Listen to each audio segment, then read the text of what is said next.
आज आषाढ़ माह की सप्तमी है। महाराजा महासेन पासी के बलिदान दिवस पर कोटि कोटि नमन। महाराजा महासेन पासी और महाराजा हंसा पासी का इतिहास क्या है, कुछ जानकारी आप तक पहुंचाने की कोशिश जरूर करेंगे।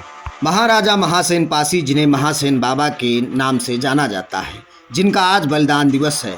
आषाढ़ माह की सप्तमी को महाराजा महासेन पासी का बलिदान दिवस मनाया जाता है। पासी धर्म रक्षक राजवंश की हस्तियां मिट गईं। राष्ट्र धर्म और राज्य धर्म निभाने में गद्दार राजवंशों की गद्दारी संध में टिक गई, परतंत्र भारत में शर्म नहीं आई राजा कहलाने में। मित्रों, बात है 12वीं सदी की। उस समय तक गुजरात पर मुगलों का शासन हो गया था। वहां के वाछिल राजपूतों का आधिपत्य समाप्त हो गया था। मुगलों ने संधि के तहत देश के अन्य राज्यों पर अधिकार करने के लिए अपने साथ मिला लिया। उस समय बहु राजपूत इस्लाम धर्म स्वीकार कर लिया था। उनमें से बहुत से परिवार आज भी भारत में हैं। उनकी अलग अलग पहचान है। खान पठान टाइटल से आज भी जाने जाते हैं। कन्नौज के राजा जयचंद के हमराही बाछिल राजपूत अहवंश ने गुजरात राजपूत सोफी गोपी और मुगल सैनिकों के साथ मिलकर मितौली खीरी के राजा मितान पासी, अमृता पासी के महलों पर रात्र में हमला करके धोखे से मारकर उनके राज्य पर कब्जा कर लिया था। इसका बदला लेने के लिए महोली के राजा हंसा पासी ने अहवंश की पुत्री चंद्रा से विवाह युद्ध का प्रस्ताव भेजा, जिस पर वह विवाह के लिए राजी हो गया। बारात विदाई के समय धोखे से हमारे राजा हंसा पासी सहित बाराती सैनिकों को भी उस राजा ने मरवा दिया।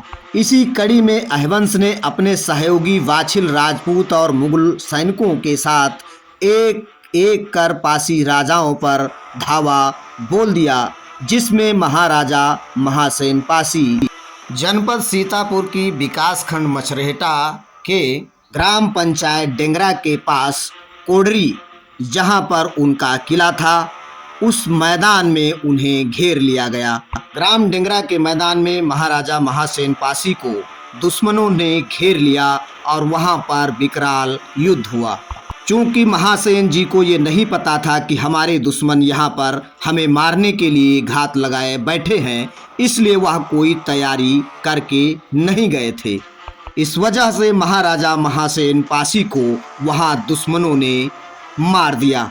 वह समयकाल 1170 से 1190 ईस्वी के बीच का है, जो आषाढ़ माह की सप्तमी पड़ता था।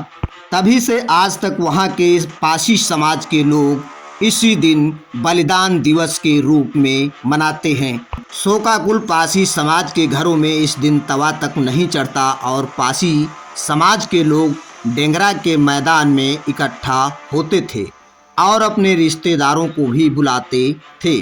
बदला लेने की कुवत से इकट्ठा करने का काम लगातार करते थे। मित्रों, समय काल का तकाजा है। लोग इकट्ठा आज भी होते हैं, बलिदान दिवस आज भी मनाते हैं। घरों में तवा तो आज भी नहीं चढ़ता, लेकिन इतिहास को लोग भूल चुके हैं। अब तो यह बस केवल परंपरा है। इकट्ठा होने के नाम पर वहाँ विकराल मेला लगता है और बाजार भी लगती है। बलिदान दिवस के नाम पर वहाँ पर आज के दिन बकरों की बलि चढ़ने लगी। तवा नहीं चढ़ती है, लेकिन लोग कड़ाही में पूड़ियाँ, कचौड़ी और कटहल की सब्जी लोग खाने लगे। महाराजा के किले पर आज एक मजार दिखाई पड़ती है, जो मुगलों के द्वारा बनाई गई थी इतिहास मिटाने के लिए। आपको बताते चलें कि महाराजा महासेन पासी जी की पत्नी, जिन्हें महोठे रानी के नाम से लोग जानते हैं, जो महोली में शहीद हो गई थी। कई पासी सैनिक भी शहीद हुए थे। इनका एक किला कसमंडा के उत्तर टीले के रूप में आज भी विद्यमान है।